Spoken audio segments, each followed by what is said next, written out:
Hello, my name's Libby Pearson. I'm a freelance writer, mostly for the stage and theatre, but I write a lot of short stories. I love them, I love reading them, I love writing them, I love everything about them, which is why I wanted to put this video together for you.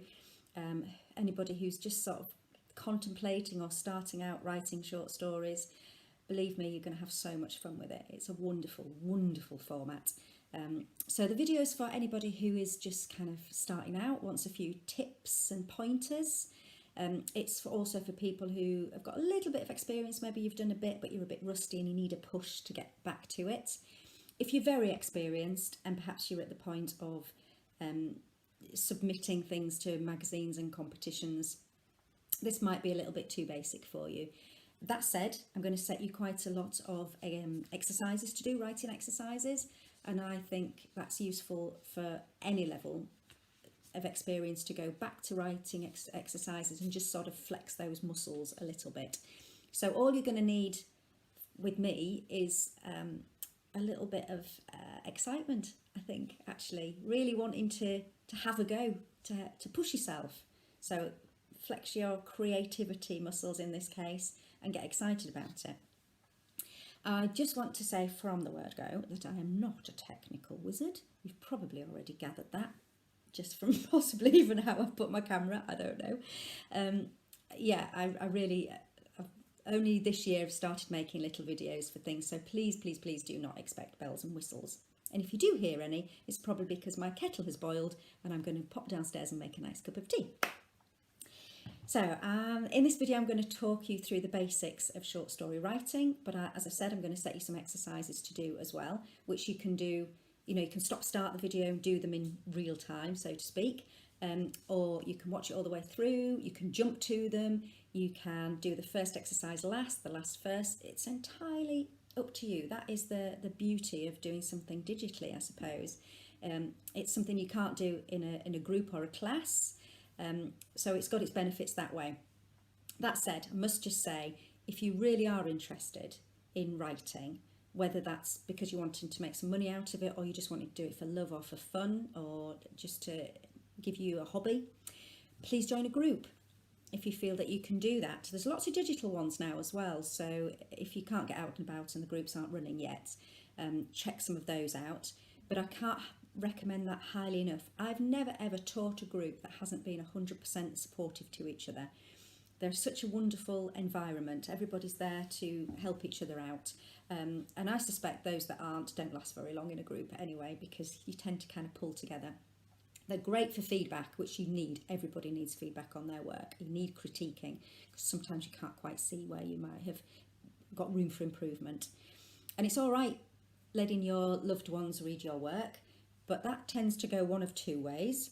One way being a little bit hypercritical and causing a bit of tension, and the other way being a bit over gushing because they just love you and they want you to do well, and they're going to say everything is wonderful when maybe it isn't. So a group can be really useful for that, so have a think about that. I thought I'd start off with some questions that I get asked really regularly about being a writer, and particularly a short story writer. The first is, people always ask me why I love them. And I say it's the form, it's the fact that you have to be so spare and so concise in your writing, so detailed. Every word, every line has got to count. And if it doesn't, it shouldn't be there. So it's that kind of editing process, and I really, really enjoy that. I also describe the novel as being like a warm bath that you can luxuriate in with all your bubbles and what have you. And the short story being more like an invigorating shower. They both get you clean. The end product is the same, but a different process. So, it's the same form in lots of ways, but very, very different as well. People will ask me, what do I need to start writing short stories? And really, it's creativity. It's a bit of imagination and an idea, a germ of an idea. Yes, you need the gubbins, you need your pen and paper if you want to write that way. You need your laptop or your computer. You'll find your own way, you'll find what you want to write with. But really, the most important thing is that creativity. The next thing I get asked is how many words are in a short story. Oh, that's such a tricky one to answer. It's not how long is a piece of string, because, you know, at one end it isn't a short story and at the other end it's a novel, you know. I think if you are just sort of starting out, I would try to use the rule of thumb that it's between 1 and 5,000 words. Any less than that tends to be in more of flash fiction, which is a nice form in its own right. You can look that up too. More than that is a long short story. Longer than that, we're into novellas. They're about 30,000 words. So yeah, when you're really first starting out, I'd probably go for between 2,500 and 4,500 words and see if you can work in those parameters to start with. Lots of competitions, well, all really, competitions and magazine submissions will give you a very specific word count, and that's for a reason. That's because they've only got so much room in their publication. So do not go over it. They won't take it. It's as simple as that. They absolutely won't take it. And if it's too short, they won't take it either, because they've got a space to fill. So while they don't want to top over at one end, they don't want to underfill it at the other either. So just be careful with that. Biggest top tip that I get asked about for me is be a magpie. You're probably already that if you're interested in writing. And when I say a magpie, I mean you've got to catch hold of everything you hear, you smell, you taste, you notice. Become a noticer and start to jot it down.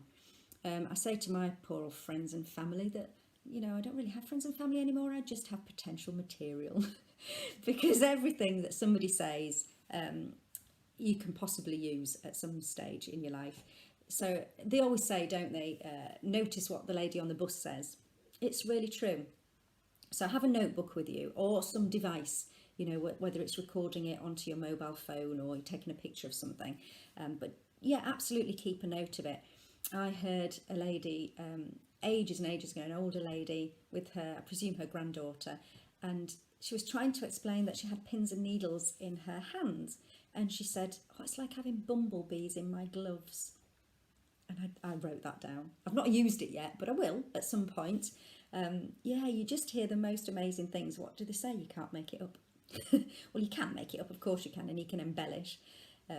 But I think, yeah, just be a real magpie. Notice everything. Be comfortable. Make sure you've got a comfortable environment around you. Your chair's just comfortable. You're not too cold, you're not too hot. Because if you're anything like me, you will use any excuse to get up, make a cup of tea, do something different. Yeah. I'm the world's worst procrastinator. And if there's any excuse, then I'm off. So make sure you're really, really comfortable and that your writing environment is somewhere that you're comfortable in as well.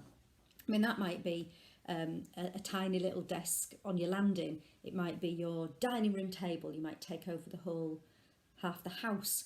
And if that's fine, do it. That's great. Use the environment that you have got. We don't all have the luxury of a big writing studio or, you know, something grandiose. We might literally just have our laptop stuck on our knee. But make sure you're comfortable. So when you are comfortable and you're a bit like Goldilocks, everything is just perfect, the signs are good, try setting yourself either or both a word or a time limit. So set the timer for 10 minutes and try and write solidly in that time. But what I'd also say is, if you get up after that 10 minutes and you've written 3 words or no words, don't worry about it. Don't wear a hair shirt. Don't beat yourself up. It's not a big deal. Do it again. Set a timer and do it again. And just keep doing it. Because at the end of the day, this is supposed to be fun. Yeah? And if you're not having fun, go and do something else. I'm just going to add a very quick disclaimer there to say if you're recording anybody, you must have their permission. Never ever record a conversation without permission. Right, your first exercise. Don't worry, it's nothing too challenging. In fact, it's not even writing, it's reading. I want you to have a blast around to see if you've got any short stories in your house. And just sit for half an hour, get that cup of tea going and read some short stories. Because the more you read, the more you'll know what's expected of you, I think. If you're really struggling, I've put some examples. So I've just made another little bit of recorded video for you now. So just watch this little section and then go and get some for yourself. Start by taking a look at this website, theshortstory.co.uk. Loads and loads of free short stories and all sorts of resources on there as well. If you are looking for something, try Patricia Highsmith's 11. Loads of great stories in there. Anything by David Sedaris. Annie Prue's Close Range, the Wyoming stories, that's smashing. And try Raymond Carver for quirky characters. So there's just a couple of examples. Well, welcome back. I hope you found some things that you found enjoyable and that it's sparked your imagination for writing even more. So in this section, we're going to take a brief journey through the very basics of what makes a successful short story. And then I'm going to invite you to do a bit of writing, I promise. Ask any child what makes a good story and they'll immediately tell you a beginning, a middle and an end. And that's absolutely right, isn't it? But they don't have to be in that specific order. Stories can often start at the end, as we all know. You know, we've seen films, haven't we, where the dead person, the murder scene is at the very end, and then we try and work out who did it throughout that. So yes, you can certainly play with that kind of form, but it does need a beginning, a middle and an end somewhere along the line. I think if you're just starting out, try to keep with that very linear process, because I think that will help you give a little bit of instruction. The most important thing to remember though is to never ever confuse the reader, because you'll just absolutely lose them. Yeah, so make sure it's clear, whichever structure you decide on, make sure that it's very, very clear to the reader what's going on. It can sneak around and trick them, of course it can, and that's really enjoyable, but it has to be understandable and very clear. So whatever stage you open your story at, you've got to grab attention. You need to make it strong. You need to make it immediately engaging, packed with action in some way or another. And I don't necessarily mean action. I mean, it's got to set the scene somehow. It's got to give you a feeling and a mood of the story from that very, very, very first line. Your reader will follow you for, I don't know, a minute, 2 minutes, and if it really doesn't do it for them, because it's only short anyway, they're just going to give up. So really make it punchy. It's got to have, the whole story's got to have a really clear mood. Now that you can define the mood of a story through its genre. Is it fantasy, is it romance, is it horror, etc., etc. And a really good way for you to think about how you want to gauge the mood genre of your story is to imagine how a librarian might file it. So would it go on the crime shelf? Would it go on romance? Would it go sci-fi, fantasy, whatever? And that's not to say that you can't have a crime novel mixed up with a love story. Of course you can. If it's a story about a petty thief falling in love, you've just got to absolutely decide whether it's the crime that's more important or the love story, because that'll help you completely steer your story. So think about the emotion as well. Is it joyful? Is it bittersweet? Is it tragic? And make sure that the character and their situations key right into that mood. If you're mixing your mood of the story around, that is when you get really lost, I think, and the structure tends to break down, and again you will lose your reader. So make these decisions really early on in the writing process so that you can do that kind of correct steering, I think. And talking about kind of being clear, oh gosh, I can't tell you enough how important that is to the short story writer. Every single word counts. So you've really got to try and find the essence of what it is that you're wanting to say really early on, and that's the skill. That's the skill of the short story writing, that distillation of language, if that makes sense. Okay. I'll also advise you never to overpopulate your story. So a lovely long cast of characters is great in a novel. You know, if you're Dostoevsky or you know, you're writing War and Peace, brilliant. You can have hundreds of characters, but you're not. You're writing something clear, concise and short. So we don't want hundreds of characters coming in. That is not to say that you can't have incidentals. Of course you can. For example, you might have a line that says, the neighbour passed her by without looking at her. Well, yeah, you've got an incidental character in the neighbour, but she's doing another job. She's telling you that the person that she's walked past is perhaps unloved or unliked or a bit invisible. So it's actually reflecting on the main character. So all main characters have got to serve a major purpose in your story. They've all got to be there for a reason. So it's every line, every word, every person, Even every dog, you know, if you've got a dog or a cat or something in your story, they've got to be there for a reason. What do they add? I'm going back to that adage that we talked about earlier. What are they going to add to your story? Absolutely the same for plot. Everything you say must be there for a reason. Edit, edit, edit. Ask yourself, what does that sentence add? Do I really need that character? Are they dressing? Is this a plot turn, or is it just me being a little bit clever and trying to get one over on my reader? If that's the case, have a little think about that. Get rid of anything that doesn't serve the story, 100%. You're a slave to the story. You're a slave to your characters and your plot and your setting. They will take over, as they should. Yes, you are in control. Of course you are. You're the one with the pen or the laptop. But really, be steered by them. If you feel like your 96-year-old grandmother character really wouldn't potentially go bungee jumping, or would she? You know, what does it add to the story? Is it a twist and a turn that's right? Go for it. And then go for it in abundance, you know, really put some energy and life into that. Now the ending, the real end, I mean, the bit that you've been working up towards. Once you've written that ending, I want you to ask yourself if it makes sense. I know that's probably a really basic question to ask, but the big question is, does what I have done before, does everything in this story lead up to this end?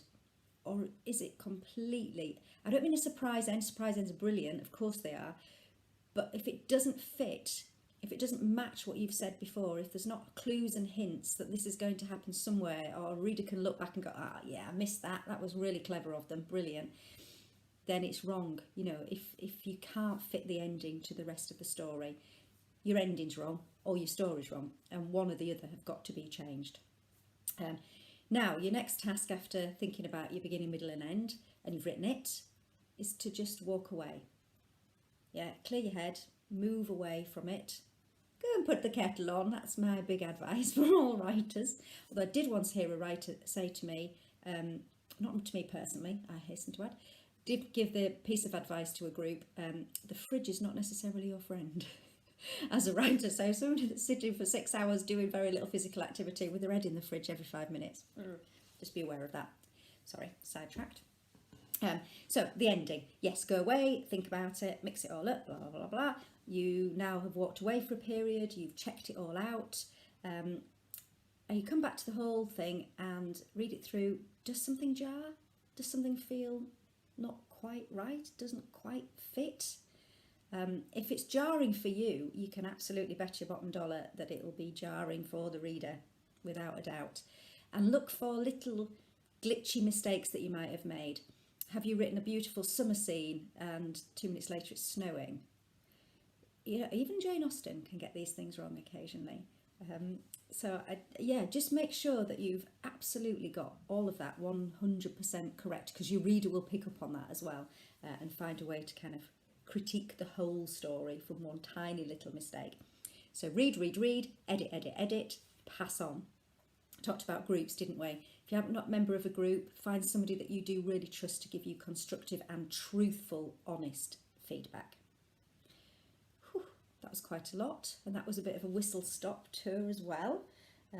Most of it was pretty obvious stuff, I think, but like everything in life, we sometimes miss the obvious, don't we? So it's important to talk about it.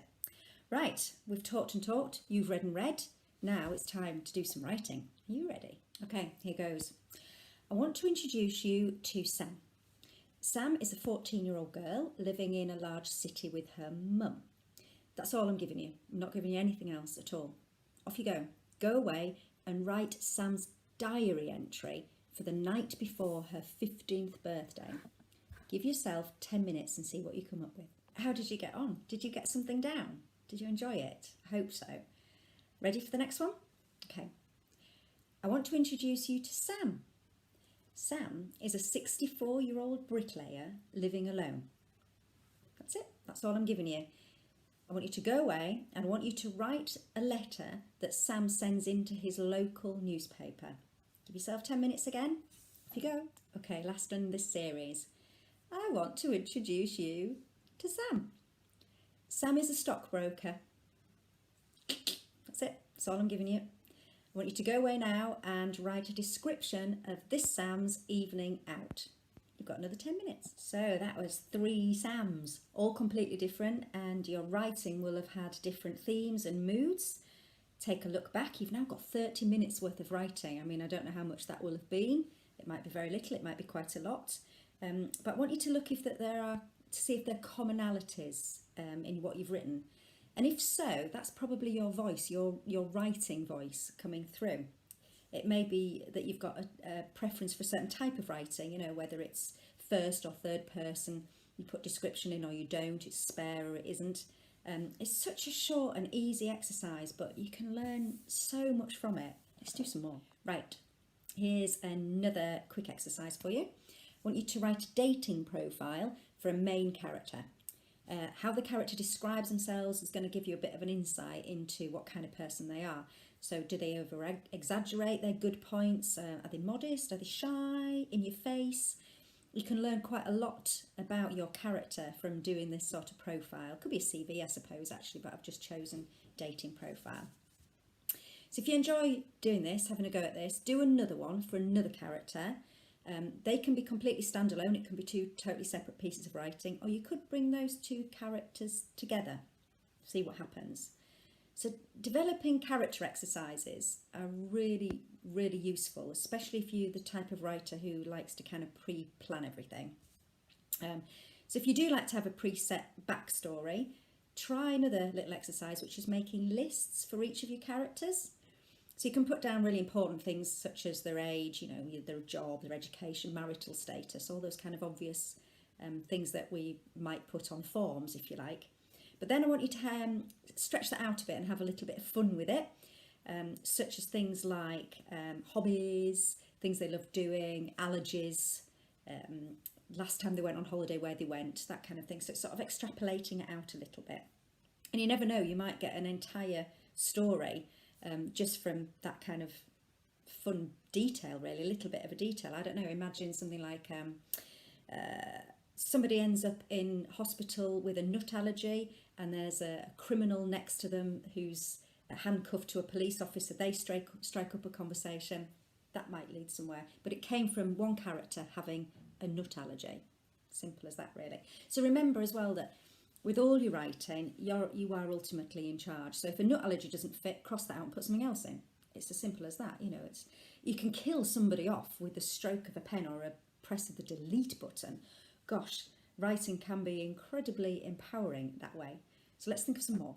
Okay, with this one, I want you to find a news story in a newspaper, magazine, online, wherever you get your news from, whatever suits you. Just something that catches your eye. And it can be a great big article, or it could be just a little thing that's tucked away somewhere, but it's got to have grabbed your attention for some reason or another. Now I want you to try and fictionalise that story, because obviously it's reported, it's a fact, if you like. This time I want you to turn that around and make it a fictionalised story. Try and put a very human element into it, if you like, because sometimes reporting can be quite cold, but I want this to be quite warm and human. So using real life as stimuli, it's a great way to get material and generate ideas. It's kind of that magpie idea that we talked about earlier, isn't it? Okay, so off you go, do that one. Okay, well done. That was quite a lot. I hope you've done at least a couple of them, if not go back to them. I just want to talk a little bit now about dialogue in stories, because it's possible, probable even, that your short story is going to have some dialogue in it. Lots of people find dialogue the hardest thing to write. I don't, because I'm a playwright. I actually find description much harder than dialogue.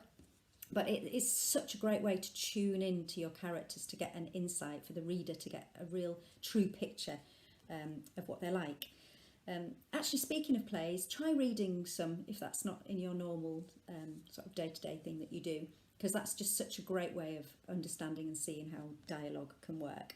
If you want an example, a really good example, try some of the Angry Young Men plays, like your John Osborne's Look Back in Anger. That gives you a kind of naturalistic speech. Harold Pinter, you could try some Harold Pinter, such as The Birthday Party. That's got a real menacing, horrible, sparse dialogue. It's brilliant. So if you're wanting that kind of tension in your writing, he's a great one to go to. But bring out the magpie in you again and your notebook, and really start eavesdropping. Subtly, of course, don't get yourself arrested, please. But next time you're within eavesdropping distance, earshot of somebody, and they're having a conversation, start to make a few notes. Really tune in. And we've talked about what they're saying. Now I want you to tune into how they're saying it. Listen to that ebb and flow of the conversation and the pauses. You can write great pauses in dialogue too. Don't feel like it's all got to be bang, bang, bang. It doesn't. Just something like a line, they both studied their laps for a second. That just sets the scene, doesn't it, for there's an embarrassed moment, or nobody had something to say, or there was something was building up. So just that tiny line, but you've written a pause. That's really good. It lets the reader know that something perhaps negative is going on there. Discomfort, boredom, whatever it is. So let there be pauses. Let there be pauses. Reading any kind of fiction dialogue is going to help you. So find passages in books and short stories, obviously, and really unpick what's going on. I think one key thing in dialogue is to make sure the reader can really differentiate between who's speaking. That's the same in all fiction, isn't it? You need to know who's actually saying what so that it doesn't become confused. We've talked about that, not confusing people. So, for example, if your story has got 3 young boys, a story about 3 boys at school, all with the same sort of background, you need to find a really good way to differentiate between how they're speaking, because their vocabulary is likely to be quite similar. If they've come from the same sort of background, same geographical area, maybe even, if you're writing dialect and accent, that might be similar. So it might be that you need to kind of think about changing a character somewhat, so they're so different from the other people in your writing, in your story. Maybe one answers with words of one syllable. That's a way of getting like a really grunty kind of teenage boy against quite a loquacious, talkative young chap. So that's one way to sort of differentiate. But the key there is just to make it absolutely clear to your reader who's speaking. So you really need to think about how your characters speak as well as what they're saying. Do they use jargon? So perhaps if you've got a medical person or a lawyer or something like that in your writing, you might want to put a little bit of their jargon in, because that will help set the scene for who they are and their professional background, if you like. Are they terribly monosyllabic people? Don't be afraid to write monosyllabic dialogue, because again, that sets the scene. Thomas Hardy's full of it, isn't it? Just people who grunt at each other a little bit, and certainly Harold Pinter, as I've mentioned, sometimes that can be really, really sparse. It all comes through dialogue, and it's a great way to invite a reader into somebody's world. That is why we need to practice and practice and practice and practice. So a couple of exercises on dialogue. I think this is a really fun exercise to do. Turn your television on. Find something where people are obviously having a conversation. It could be a soap opera, it could be anything, it could be a documentary, anything, but something where people are obviously having a chat with each other, and turn the sound off. Now, you write your own dialogue to not what they're saying, but to how their body language is moving and their whole movement and their aspect. It's really good fun. You can record it so you can play it back, so it gives you a little bit more time to do that. And if you really want to have an extra bit of fun, then play back the recording to see what they're actually saying and if it's anything like what you've written. But it doesn't have to be, of course it doesn't. You're not trying to necessarily guess what they're saying. You're just trying to use the idea that body language and visuals also need to be described so that you get a feeling of how somebody is talking. I don't know if anybody out there likes I'm Sorry I Haven't a Clue on BBC Radio 4, but if you do, you'll know one song sung to another. Brilliant. And it's a little bit like that, I suppose.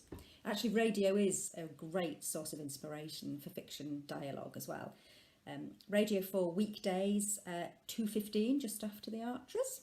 There's always a 3/4 of an hour drama, which is obviously great for dialogue because it's radio. Yeah, there's lots of sound effects and all that kind of stuff, but the ultimate goal is lots and lots of dialogue. So that's a really, really good resource for you. Plenty of short stories on the radio as well that you can listen to. The BBC Sounds app, if you have a scroll through that, put stories, drama, you'll find all sorts. Right, I want you to have another go at something. Can be purgatory, but also, you know, really quite useful. I want you to just write. I mean, we've sent you off for 10 minutes at a time before, but not quite so pressured really. This one, I really do want you to write solidly for 5 minutes. I want you to set your timer, which is a great exercise in its own right, isn't it? But I only want you to write in dialogue. I don't want any description, no he said, they said, she said, just dialogue. So going back to must make sure you differentiate, being able to tell who said what. Just bang, bang, bang dialogue. Something a little bit like this. So I've given you lots of exercises there. There are plenty more around. Make your own up. Ask friends for suggestions, but hopefully that'll give you a little bit of a starter and a little bit of a background into writing short stories, and a bit of confidence as well, because as I've said earlier on in the video, it's got to be fun. It's got to be something that you enjoy doing, or you're not going to do it really. There's plenty of courses out there as well. Some are free, some are paid for. There's quite a lot online. Some really, really famous writers run short story writing courses. Neil Gaiman does one. There's lots out there. You can pay your money and take your chance. You can do some free stuff, or you can just stop procrastinating and do some writing. I think that was my problem when I first started out. I read everything, and I know I've told you to read, and that is important, but I read everything, and at the expense of doing. I didn't really write for ages, but you do. You need to be a writer. You need to write. It's as simple as that. I heard Val McDermott say that once. You know, people describe themselves as writers, but you need to be actually writing stuff, and hopefully, eventually, if you get the confidence, or if you want to, sending things off and certainly getting them critiqued by people anyway. So lots for you to do there. If you want to have a little go at getting your stories into a wider audience and starting to send them off, I would advise getting hold of the artist and writer's yearbook. Libraries often have fairly up-to-date ones. You don't need like this year's. If you see one in a second-hand shop that's a couple of years old, that's good. It's a great publication for seeing who takes what their submission guidelines are, so like that word count that we were talking about, and how much they pay. So it is worth getting hold of that, the red book. Well, that's it. I've really enjoyed talking to you. It's refreshed my mind about things as well. I think the biggest advice is what I've just said, and that is to write and to have some confidence in yourself as well, and not to be afraid to roll it up in a ball and throw it in the bin and start again. But don't just roll it up in a ball, throw it in the bin and wash your hands of it. Have another go. Edit, edit, edit. Write, write, write. Fun, fun, fun.